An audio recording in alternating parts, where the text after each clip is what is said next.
Hello everyone, आप सभी का स्वागत है। आज हम लोग जो है टीपीए यानी ट्रांसफ़र प्रॉपर्टी एक्ट का सेक्शन 3 में जो अस्थावर संपत्ति बताई गई है इसको सॉल्व करेंगे। यह बेयर एक्ट देखने से लग रहा होगा क्या है ज़्यादा कुछ लिखा पढ़ा हुआ है। जितनी चीज़ें ज़्यादा लिखी पढ़ी हुई हैं सब कुछ आपके लिए ज़रूरत वाली हैं। तो आते हैं अस्थावर संपत्ति किसे कहेंगे।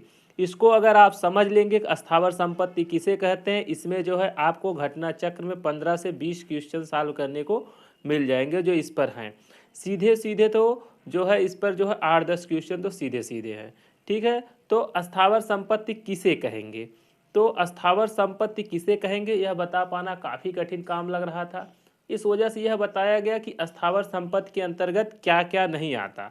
तो कह दिया अस्थावर संपत्ति के अंतर्गत खड़ा काष्ठ, उगती फसलें व घास नहीं आती हैं। ठीक है, तो अस्थावर संपत्ति माने जो अस्थाई हो। ठीक है, जो अस्थाई हो वही क्या हो गई, क्या हो गई, अस्थावर हो गई।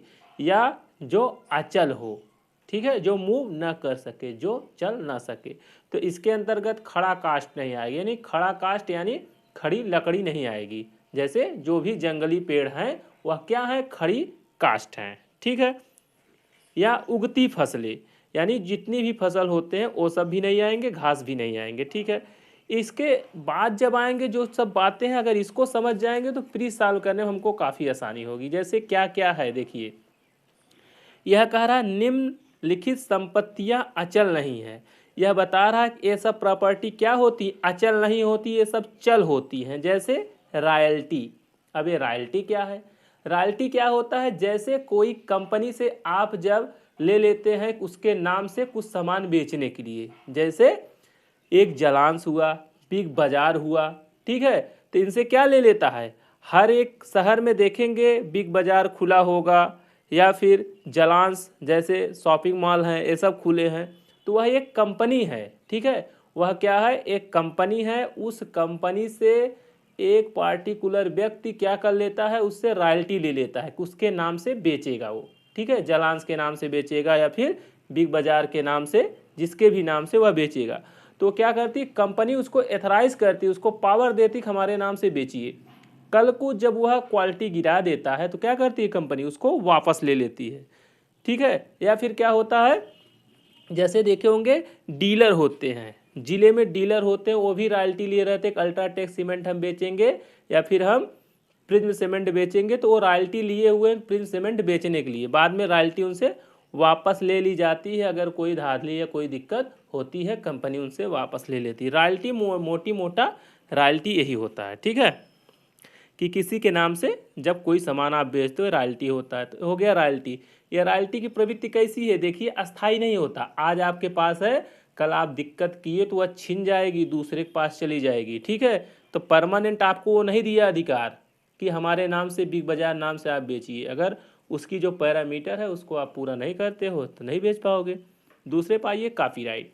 कॉपीराइट आप देखे होंगे गोलमाल 3 या कोई और फिल्में देखे होंगे, हेरा फेरी 1, 2, 3 बनी है। ठीक है, तो इसमें क्या होता है, कॉपीराइट है। कॉपीराइट होता है जो पहली फिल्म बनाया है, तो कोई दूसरा जो है डायरेक्टर क्या कर लेता है, खरीद लेता है कॉपीराइट को। ठीक है, कॉपीराइट को खरीद लेता है तो फिल्म बना देता है। वैसे वो नहीं बना सकता उस नाम से। ठीक है, उस नाम से नहीं बना पाता। तो इस तरह की चीज़ें और भी कॉपीराइट बहुत सी चीज़ें हैं, ये सब क्या होती है, कॉपीराइट होता है। और पूजा करने का अधिकार, जो आपको पूजा करने का अधिकार है अस्थाई नहीं है, आज है कल हो सकता ना हो, ना रह जाए। जैसे रोड पे रहता है कहीं कहीं लोग, या पीपल का पेड़ है या कुछ है, तो वहाँ पर लोग पूजा करते हैं, वहाँ जाने का उनका तो नॉर्मली अधिकार तो है, लेकिन अगर ज़रूरत पड़ा सरकार क्या करेगी, उस जगह को हटा देगी। ठीक है, तो परमानेंट नहीं होता। हालांकि सरकार सूरा कर्म नहीं हटाती उसको, लेकिन फिर भी जहाँ पर आप पूजा कर रहे हैं उसको थोड़ा सा व्यवस्थित कर सकती है, इस जगह से उस जगह कर सकती है। ठीक है, या फिर पूजा करने का जो आपका अधिकार है उसको रेगुलेट थोड़ा सा कर सकती हो, वो आपका अधिकार अस्थाई नहीं है। जैसे कर देगी, जैसे पहले माइक था, कोई भी माइक लगा के अजान कर सकता था या पूजा कर सकता था, लेकिन आज माइक बंद हो गया। तो आप कहो हमारा पूजा करने का अधिकार है माइक के द्वारा, तो आपका वो अस्थाई नहीं था। ठीक है, आज समय के साथ उसको थोड़ा सा रेगुलेट कर दिया गया, नियमित कर दिया गया। हालांकि आपका पूजा करने का अधिकार फंडामेंटल राइट तो है, वहाँ पर डाउट नहीं है, फंडामेंटल राइट है पूजा करने का अधिकार, लेकिन कहिए कि आपका वो परमानेंट रहे, मतलब जिस जहाँ आप पूजा कर रहे हो वहीं पर करो, ये जरूरी नहीं, इसको थोड़ा इधर उधर किया जा सकता है। एक केस के माध्यम से पूजा करने के अधिकार को बताया गया, ये अस्थाई नहीं है। क्या है? अस्थावर नहीं है, ये चल है, ये प्रॉपर्टी चल प्रॉपर्टी है। ठीक है। इसके अलावा उगती फसलें आप जान ही रहे हैं, अभी जो ऊपर बताएं, घास, घास हो गया। ठीक। फिर अगला है खड़े काष्ठ। उगती फसलें वही जितना गेहूं चावल सब जितनी चीज़ें बोई जाती हैं, गेहूं हुआ बाजरा हुआ, ये सब उगती हुई फसलें हो गई। घास हो गया। ठीक है। खड़ा काष्ठ, खड़ी काष्ठ में जितने जंगली पेड़ होते हैं सब खड़े काष्ठ में आते हैं। इवन की बांस का जो पेड़ होता है, बम्बू जो होता है, वह भी खड़े काष्ठ के अंतर्गत आता है। ठीक है। सरकारी प्राइमरी नोट जो आप देखते हैं, 10 रुपया 20 रुपया का हलफनामा नोटरी सब देखते हैं ना, वही सब चीज़ें क्या हैं? सरकारी प्राइमरी नोट हैं। इसके अलावा सिनेमा घरों में लगी वस्तुएं, सिनेमा घर में जितनी भी वस्तुएं लगी हुई हों जो ज़मीन से जुड़ी ना हो। कौन सी वस्तुएं जो ज़मीन से नहीं जुड़ी हुई हैं? जैसे पर्दा हुआ, कुर्सी हुआ, माइक हुआ, ये सब चीज़ें जो लगी हुई हैं वह सब क्या हैं? वह चाहे जब इधर से उधर की जा सकती है, उनकी प्रवृत्ति क्या है? अचल है, मूवेबल हैं। ठीक है। ये हो गया। 9 नंबर पे आते हैं, अचल संपत्ति के बंधक के विक्रय के लिए डिक्री। ठीक। इस पर आते हैं। पहले ये समझ लीजिए कि जितनी सब बातें यहाँ पर बताई जा रही हैं, ये जितना 12 पॉइंट है, इससे बहुत ज़्यादा क्वेश्चन है। ठीक है। इतनी बातें अगर आपको याद आ गई, याद हैं, समझ में आ गया, तो आपके काफ़ी क्वेश्चन सॉल्व हो जाएंगे। ठीक है। तो आते हैं अचल संपत्ति के बंधक के विक्रय के लिए डिक्री। इसको समझने के लिए पहले बंधक समझिए। बंधक क्या होता है?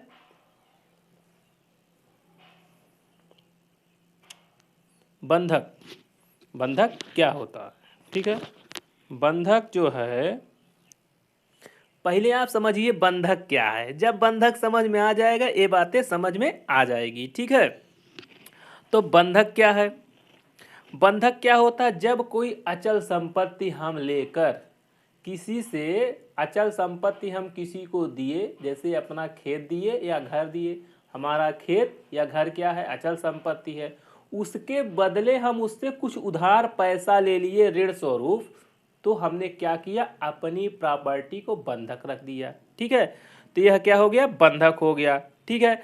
अब ऐसा भी संभव है जो हम प्रॉपर्टी रखे हैं वह 1 लाख का उसकी कीमत हो और उधार हम ले लिए हैं 10 लाख का। ठीक है। तो हम चाहेंगे क्या? नॉर्मली हम यह चाहेंगे कि बंधक हमारी प्रॉपर्टी बनी रहे, हम 10 लाख रुपया का यूज कर रहे हैं। लेकिन अगला जो है जिसको हम बंधक किए हैं, वह क्या चाहेगा कि भैया जल्दी से आप ये बंधक अपना छुड़ाए। अब हम तो छुड़ाने जाएंगे नहीं, क्योंकि हमको 10 लाख रुपया मिला 1 लाख रुपया दे के। ठीक है। तो हम छुड़ाने जाएंगे नहीं। तो इसको क्या मिलेगा? कुछ तो पावर मिलेगा। जिसको हमने प्रॉपर्टी दी है, तो वह क्या करेगा? जो अचल संपत्ति है उसके बंधक के विक्रय के लिए डिक्री लेगा। तो कोर्ट जाएगा।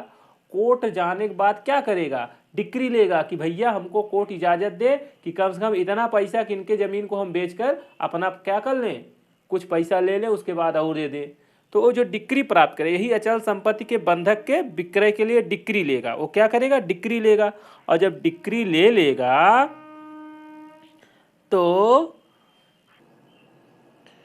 तो उसे यह पावर होगा, क्या होगा कि वह व्यक्ति उस प्रॉपर्टी को बेच दे। तो लेकिन जो इसको पावर मिलता है, परमानेंट पावर नहीं मिलता है, यह टेम्परेरी मिलता है। समझ लीजिए इस टाइप का मिलता है कि जो व्यक्ति ने बंधक किया है उसको थोड़ा सा डरवाने की प्रक्रिया होती है। नॉर्मली जो है परमानेंट इनको पावर नहीं मिलता, जब चाहे तब बेच दें। यानी अगला व्यक्ति जिसने प्रॉपर्टी अपनी बंधक रखी है, फिर आके इनका अगर छुड़ाने की स्थिति में आ जाए, देने लगे, तो क्या हो जाएगा? इनको विक्रय करने का अधिकार नहीं रह जाएगा। यानी भले इन्होंने अचल संपत्ति को विक्रय करने का अधिकार पा लिया हो बाय कोर्ट, तब भी नॉर्मली यह रेयर ऑफ रेयरेस्ट केस में ही मिलता है कि वो बंधक संपत्ति में जो विक्रय का अधिकार पाए हैं फिर भी बेच ले। यानी नॉर्मली बेच नहीं सकते, ऐसी बात ही होती है। तो ये क्या होती है? इसकी प्रकृति क्या होती है? यह जो है चल टाइप होता है, चाहे जब चला जाता है। ठीक है। यह ऐसा हो गया। और आइए अगले पर। अगला क्या कह रहा है?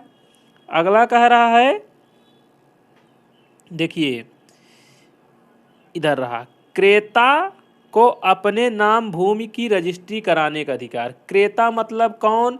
जिसने पैसा दिया है जमीन खरीदने के लिए, उसको क्या होगा? अधिकार होगा। जैसे आप किसी को पैसा दिए तो आपको यह अधिकार मिलता है कि उसकी ज़मीन लिखाइए, अगर ज़मीन लिखाने के लिए आप पैसा दिए हो। लेकिन यह परमानेंट आपका अधिकार नहीं होता, इतना पावरफुल अधिकार नहीं होता। आपसे ज़्यादा अगर कोई दे दे तो वह उसको अधिकार हो जाएगा, वो भी लिखा ले। यानी आपका तो है ही अधिकार, उसको भी अगले का भी अधिकार है, वही लिखा ले। या आपसे जो कम दिया वही लिखा ले, कोई ज़रूरी नहीं आप ज़्यादा पैसा दिए हो तो आपका ही अधिकार है। आपका जो अधिकार होता है परमानेंट बेस पे नहीं होता। इस आधार पे आप कोर्ट में जाके नहीं कह सकते हो नहीं ज़मीनियाँ हमको लिखना ही पड़ेगा इनको। बस इतना कर सकते हो उन्होंने कॉन्ट्रैक्ट भंग किया, उसके एवज में जो आपको क्षति हुई क्षतिपूर्ति मिलेगी। लेकिन यह अधिकार आपको इतना ज़्यादा नहीं मिलता कि आप क्या करिए, किसी की प्रॉपर्टी को लिखवा ही लीजिए अगर पैसा दिए हैं। ठीक है, तो यह इसकी क्या होगी? क्रेता। क्रेता यानी खरीदने वाले को अपने नाम भूमि रजिस्ट्री कराने का अधिकार जो होता है, यह भी टेम्परेरी बेस होता है, परमानेंट बेस नहीं होता। शायद बातें समझ में आई होंगी। आते हैं अगले पर, भविष्य में भरण पोषण प्राप्त करने का अधिकार। भविष्य में यानी आने वाले समय में जो हमको भरण पोषण मिले। जैसे पत्नी ने अपने पति के खिलाफ क्या कर दिया? केस कर दिया। किसके लिए? भरण पोषण के लिए। ये नॉर्मल सी बात है, अगर आप कोर्ट कचहरी जाते होंगे या सुने जाने होंगे तो नॉर्मल सी बात है, अगर भरण पोषण की बात पत्नी करती है तो नॉर्मली उसको मिलता ही मिलता है, चाहे जितना मिले 2000 5000 जो भी महीना तय हो जाए। CRPC 125 26 27 में जो चीज़ें दी हुई है तो उसको भरण पोषण मिलता है। लेकिन ये भरण पोषण क्या है? भविष्य में मिलेगा, अभी मिला नहीं है, मिलेगा। भविष्य में भरण पोषण प्राप्त करने का अधिकार, तो ये हो गया भरण पोषण। लेकिन मान लीजिए वही भरण पोषण क्या है? किसी अचल संपत्ति पर भार हो। जैसे आपके दादाजी ने कोई प्रॉपर्टी यह लिख के कह दी है कि इससे भी जो आय होगा हमारे पोते को जाएगा। क्यों ऐसा कह दिया? हो सकता है कि दादाजी का जो लड़का था यानी आपके पिताजी उतने सक्षम नहीं थे, दारू पीते थे या कुछ ऐसी चीज़ें करते थे, वह सब उनकी प्रवृत्ति को देखकर दादाजी ऐसा कर सकते हैं। तो यानी आपको भविष्य में उस संपत्ति से भरण पोषण क्या है? मिलने वाला है। तो इसको सोचिए, आप उसका अंतरित किसी और को कर दीजिए तो आप नहीं कर सकते हो, क्योंकि यह क्या है? भविष्य में भरण पोषण प्राप्त करने का आपका अधिकार है। दादाजी लिख के गए हैं कि जब हम नहीं रहेंगे तो हमारे न रहने पर हमारा पोता इस संपत्ति से यानी इस मकान से जो भी किराया आएगा उससे इसका भरण पोषण होगा। तो सोचिए आप इसको जो है आप अंतरण कर दीजिए तो नहीं कर सकते। ये क्या होता है? एक तो अंतरण नहीं कर सकते, दूसरी इसकी प्रवृत्ति क्या होती है? परमानेंट नहीं होता, अभी संभावना है दादाजी पलट जाएं। ठीक है, इस बात की संभावना है। ये क्या है? आपकी जो संपत्ति है जो भविष्य में पाने की संभावना है, ये परमानेंट बेस पे नहीं है। ठीक है, टेम्परेरी बेस पे है। ठीक है, अगले पे आते हैं। मशीन जो जमीन से अस्थायी रूप से जुड़ी न हो। जो भी मशीन अस्थायी रूप से नहीं जुड़ी होंगी वो सब चीज़ें क्या हो जाएंगी? वो सब चल हो जाएंगी। अब तो आप जान ही रहे हो। शेष अन्य चीज़ें जो अचल संपत्ति माना जाएगा और अन्य चीज़ें क्या मानी जाएंगी? इन सब के अलावा जो भी चीज़ें होंगी उसको अचल माना जाएगा। बस इतनी सी बात है। Thank you.